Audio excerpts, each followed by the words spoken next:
The mahogany-paneled walls of Wright and Patterson law offices had heard their fair share of will readings, but none quite like this. I sat quietly in the corner, watching my siblings barely restrain their glee as Mr. Patterson adjusted his glasses. Grandpa Maxwell had always stood apart from the rest of the family. While they pursued prestige in Manhattan's elite circles, he chose solitude, surrounding himself with dusty books and curious relics in his study. "Elizabeth," he used to say, "the greatest treasures are often hidden in plain sight." I was the only one who visited during his final years. Sophia was too absorbed in her socialite whirl, and James claimed investment banking left no room for reminiscing with a senile old man. But I knew better, his mind had stayed sharp as ever. Mr. Patterson's voice pulled me back to the present. "The last will and testament of Maxwell Arlington Spencer III. Sophia straightened her Chanel suit. James loosened his Hermes tie. Our parents maintained their usual posture of polished decorum. "To my daughter, Margaret, and her husband, Thomas," Mr. Patterson began, "I leave my summer home in the Hamptons, valued at $5 million. Mother's smile didn't flicker, she'd clearly anticipated this. "To my grandson, James, I leave my investment portfolio, valued at $12 million. James' grin widened. He'd practically salivated over that portfolio for years. "To my granddaughter, Sophia, I leave my collection of fine art and antiques, valued at $8 million, along with $3 million in cash." Sophia gave a little hum of satisfaction, as if she'd just been handed another award. Mr. Patterson paused, peering over his glasses. "And to my granddaughter, Elizabeth." The room fell still. I'd spent the most time with Grandpa. Surely he hadn't forgotten that. "I leave my old brass key, currently stored in my study desk." 2 seconds of stunned silence, then came Sophia's laughter, sharp and delighted. "A key, that's it? Poor Lizzie gets a key while we get fortunes?" James chuckled, shaking his head. "Well, she always was Grandpa's pet, probably thinks it's poetic." Mother didn't laugh, but the way her lips tightened spoke volumes. "Darling," she said smoothly, "perhaps if you'd spent more time on your career and less indulging your grandfather's quirks." I said nothing. Their amusement rolled off me, but something itched at the back of my mind, Grandpa's final smile, and those last, cryptic words. "The key to understanding isn't always what it seems, Elizabeth, remember that." Mr. Patterson cleared his throat. "One condition, no asset may be sold or transferred for 30 days. "Doesn't matter," James said, "we already know what we're doing with it all." As the others packed up, chattering about champagne at the plaza, I stepped forward. "The key?"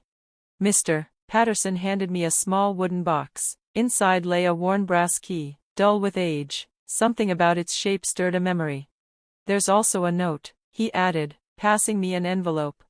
I waited until I was alone in the hallway before opening it. "My dearest Elizabeth, they see only what they expect, but you, my brilliant girl, always look deeper. The key isn't just a key, you'll know where it belongs. All my love." Grandpa. That evening, as my siblings toasted their millions, I returned to Grandpa's estate.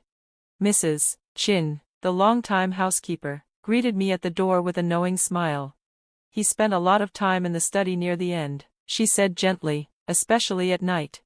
The study hadn't changed, walls of books, the old globe in the corner, the desk where we spent countless hours, where he'd taught me about art, history, and the true worth of things. But tonight, it felt different. I ran my fingers along the spines of his favorite books, recalling how he'd quiz me, page by page. "Knowledge isn't just in the words," he once told me, "it's in what lies between them." The brass key felt unnervingly warm in my pocket. As I surveyed Grandpa's study, something shifted. The room, once familiar and comforting, now seemed full of secrets, each detail a clue I had missed. I noticed the odd angles of some books, the unusual pattern of wear on the floorboards, and the faint marks on the wooden panels behind his desk. That's when it clicked. The key's shape, it wasn't just a key. I'd seen it before, not in its physical form, but as a pattern. It was embedded in the wooden molding above Grandpa's favorite reading chair, so subtle that only someone who knew it well could spot it. My pulse quickened. I slid the chair aside, hands trembling, and studied the panel behind it. There, hidden in plain sight, was a keyhole, nearly invisible unless you were looking for it. I inserted the key. It clicked into place with a smoothness that made my heart race. I took a steadying breath, turned the key, and heard a series of soft clicks coming from the wall. The wooden panel shifted open, revealing a dark passage beyond. Mrs. Chin's voice from the doorway made me jump. He always said this house had secrets, she whispered, holding out a flashlight.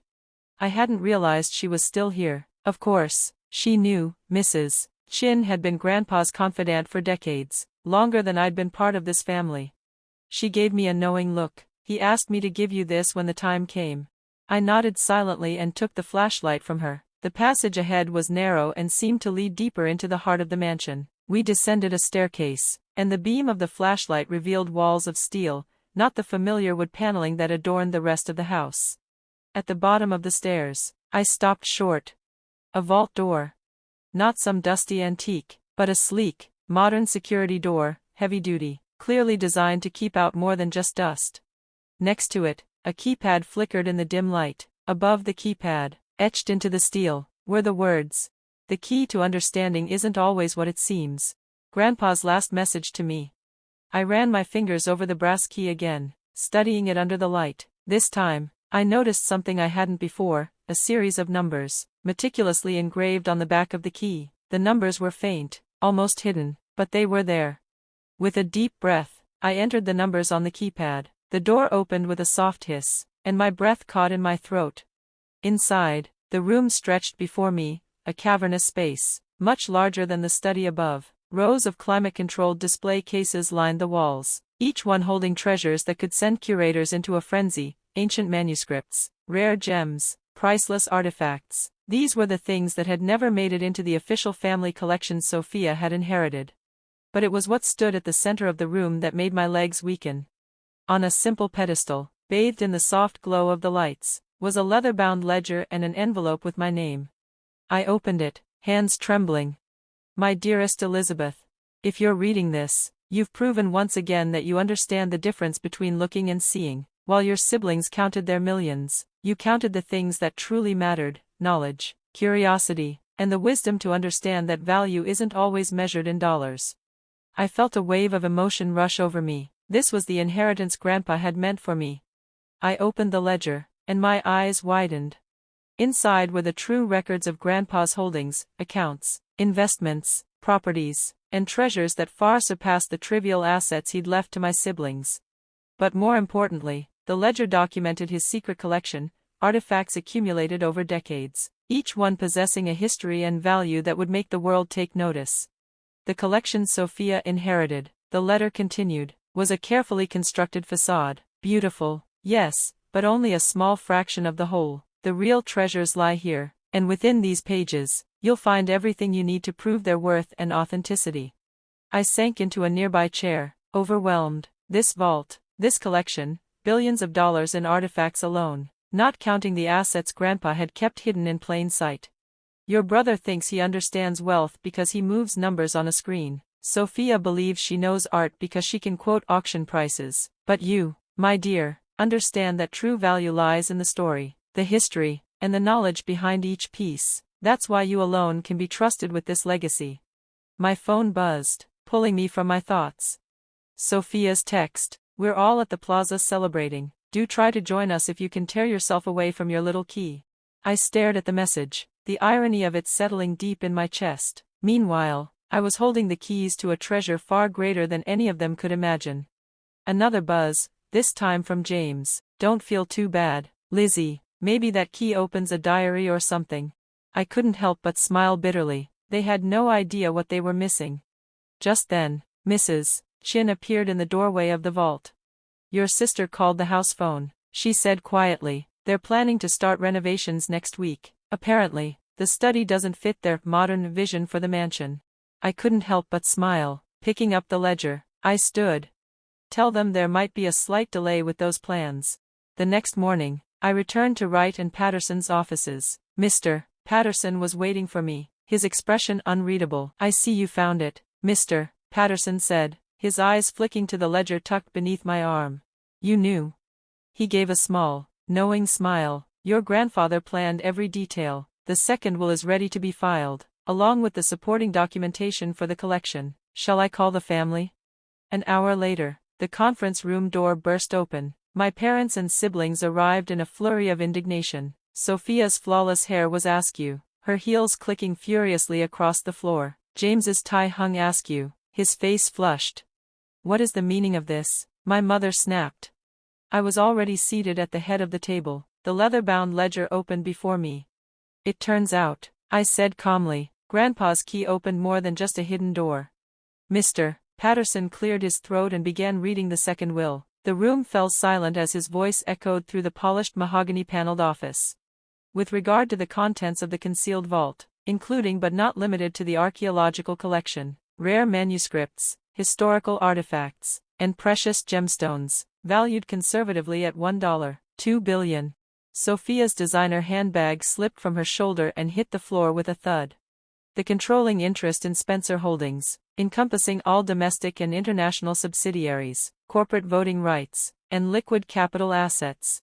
James went pale, reaching for the back of his chair like he might fall.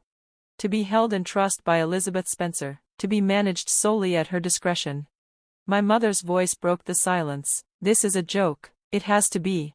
I turned my laptop toward them, revealing high-resolution photos of the vault, rows of artifacts, crates of rare documents, and the ledger's contents logged in precise detail. The key you all laughed at, I said, it opened Grandpa's real legacy. Everything you inherited, I motioned toward them, was just the surface. James's voice cracked as he leaned forward. You can't do this, we have contracts, plans. Actually, Mr. Patterson interrupted, adjusting his glasses, the 30-day freeze on asset liquidation nullifies any such contracts. Furthermore, as the appointed trustee of Spencer Holdings, MS, Spencer now holds final authority over all family properties, including the mansion and any proposed renovations. Sophia shot to her feet, her chair toppling behind her. I already announced the auction of my collection. I have buyers lined up. I smiled slightly. The decoys? By all means, sell them. The originals, however, stay where they are. Why you? My mother asked, voice tight with disbelief. Why not James? He understands business. Because Grandpa knew I wouldn't treat his life's work like a bank withdrawal. I said, these treasures, every artifact, every record, carry meaning, history, stories worth preserving. That's what he taught me, while the rest of you were too busy looking for dollar signs. I closed the ledger, tucking it under my arm. Now if you'll excuse me, I have a meeting with the Museum of Natural History. We're establishing the Maxwell Spencer collection as a permanent exhibit. It deserves to be shared with the world, don't you think? As I reached the doorway, I turned back one last time. Oh, and Sophia, about that auction falling through. The museum's looking for a junior curator for the children's education program. The salary's modest, but the experience, invaluable. James let out a muffled curse. Something heavy, likely his briefcase, hit the wall. I didn't look back. That evening, I returned to the study. My study now. Mrs. Chin appeared with a tray of tea, placing Grandpa's favorite cup in front of me. She paused, adjusting the photograph on the desk, Grandpa and me, smiling in the garden, sunlight in our hair. He'd be proud of you, she said softly. I reached for the brass key, now resting on a chain around my neck. He taught me well. Mrs. Chin gave a gentle nod. Understanding isn't just about seeing what's there, it's about knowing where to look. Outside, I could hear car doors slamming. More lawyers, no doubt, let them come. Some treasures, like the trust of a grandfather who truly saw you, couldn't be measured in dollars or undone with paperwork. I opened the ledger again, tracing Grandpa's elegant handwriting with my fingers. The key to understanding isn't always what it seems. I smiled at the memory of his voice, his quiet wisdom tucked between pages and puzzles. Sometimes, I whispered, it's exactly what it appears to be, if you're wise enough to see.